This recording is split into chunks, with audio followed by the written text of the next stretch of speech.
What's going on, guys? It's VenomousFatman here again. I'm here on the BITT, the boys in the tube, and right now I'm sitting down with the gamer goddess. And before, we were just talking about her origins into video gaming in part one. Be sure to check it out if you guys haven't already. But let's get into something else. Let's get into the whole industry section of this. So, May, let me ask you something really quickly.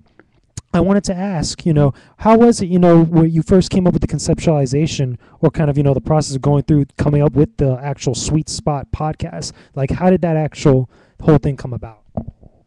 Well, the Sweet Spot podcast and the Sweet Spot vidcast and the Hotspot podcast was actually a brainchild of my own and Hip Hop's and a few other people on his team, a few long-standing members of his team, actually, the Solid Proof and the Blacksmith.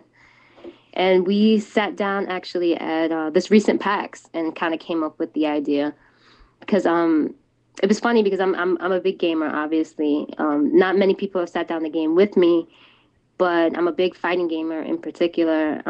They know I love the stuff. They know me and hip hop have a great chemistry. And there's actually a video on YouTube right now of me and hip hop just talking on camera. Uriah from SFX 360 actually recorded it and put it up, and it's a great video, and it just shows like how our natural kind of chemistry is.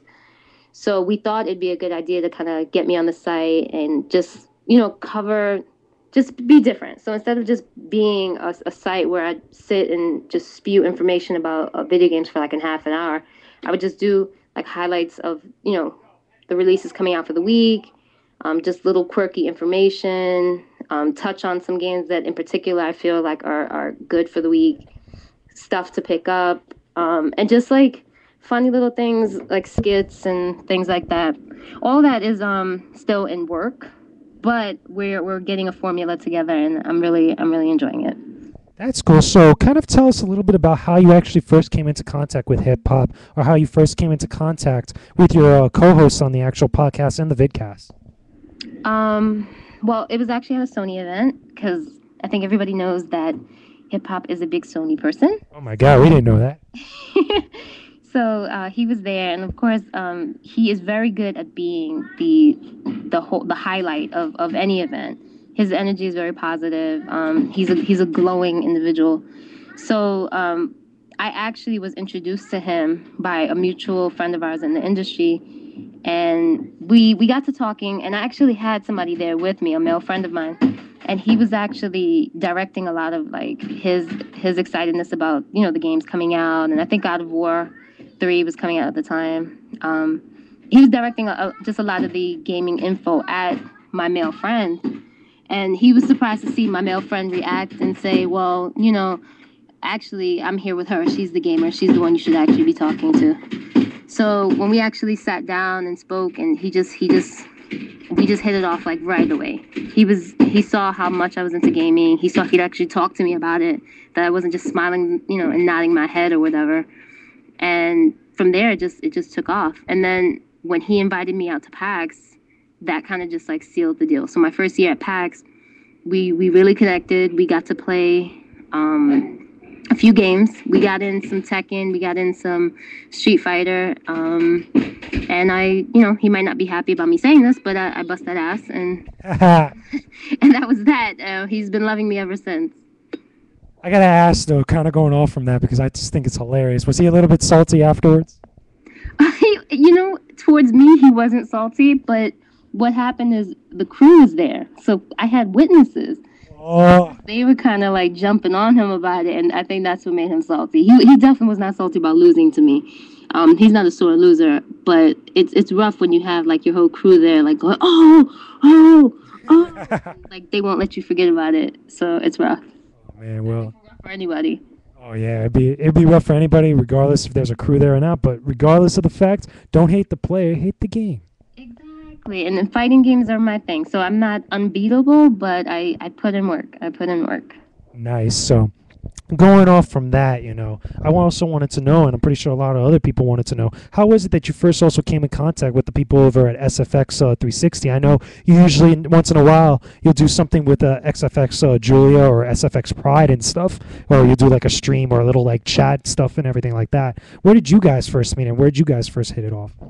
Well, my first real official pod with them was when they Uriah was actually, it was the show radio, and he was talking with hip hop, and I called in and just kind of pranked him a little bit. I pretended to be one of his haters and was like, "Yo, I can't stand you," and just throwing a lot of heat his way.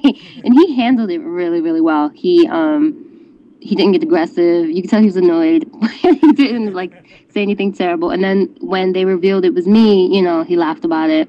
That was like my first experience being on the show. And then the next one was when they invited me to just be kind of like the guest, but also the person that they would highlight at the end of the show to talk to me about, you know, who I am, what I'm doing, my experiences, things like that. My first initial contact with them was actually at their first Gamers Gone Wild party.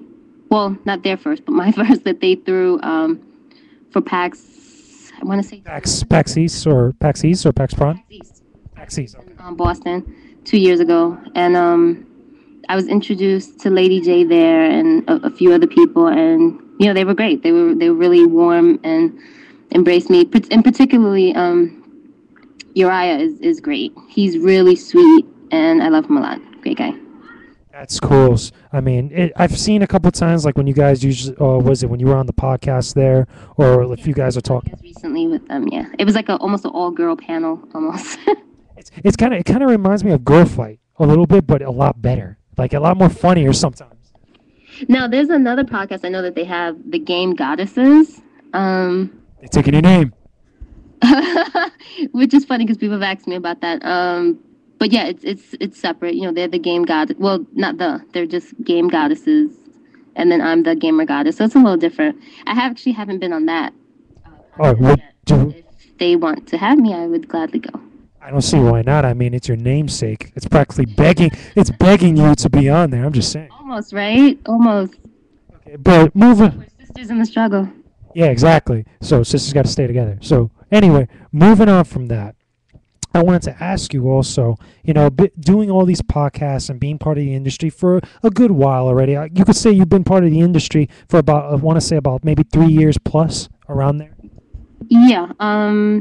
As far as being behind the scenes and being like a producer and things, I've been doing that for about 4 years. And then being kind of in the limelight with hip hop and things, I'd say about almost 3.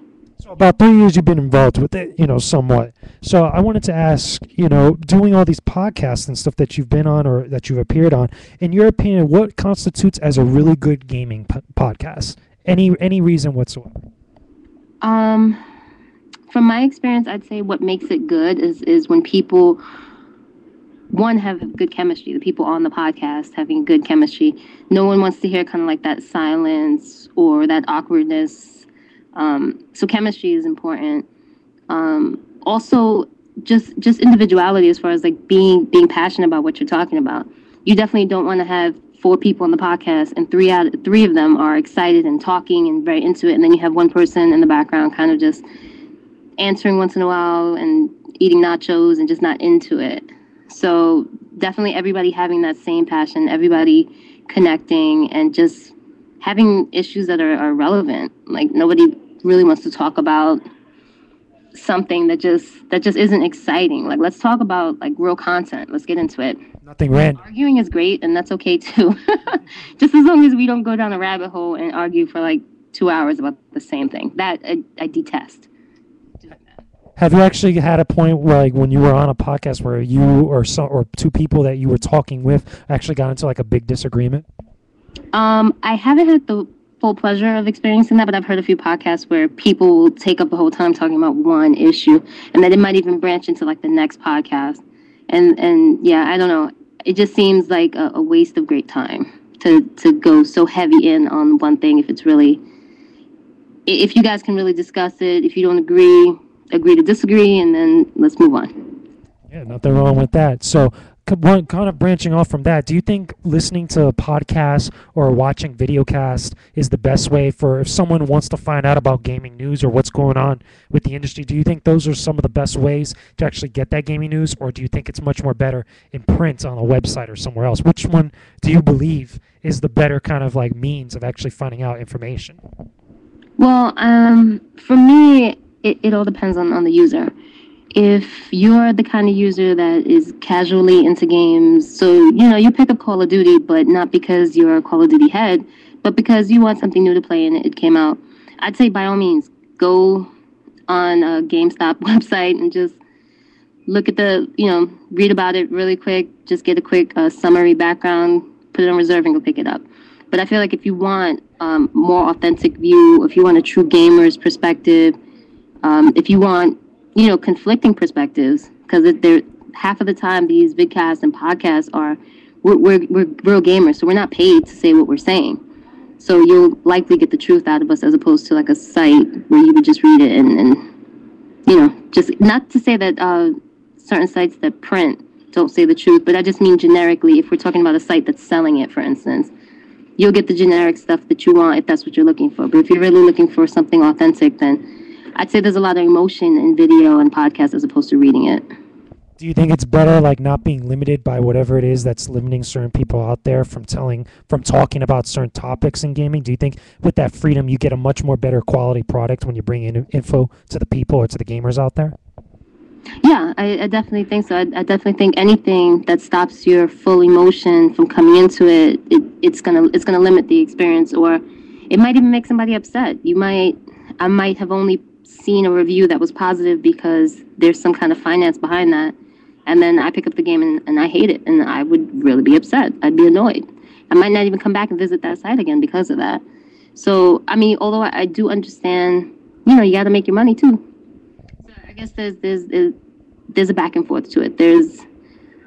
There's a positive and a negative to both, I would say. But I can't hate on anybody, trying to do their thing and make their money off of it. So, but I can appreciate more authenticity behind reviews, whether it's positive or negative. Very true. So anyway, guys, we're going to go into another video. Be sure to check out part 3 as I continue to sit down with the Gamer Goddess.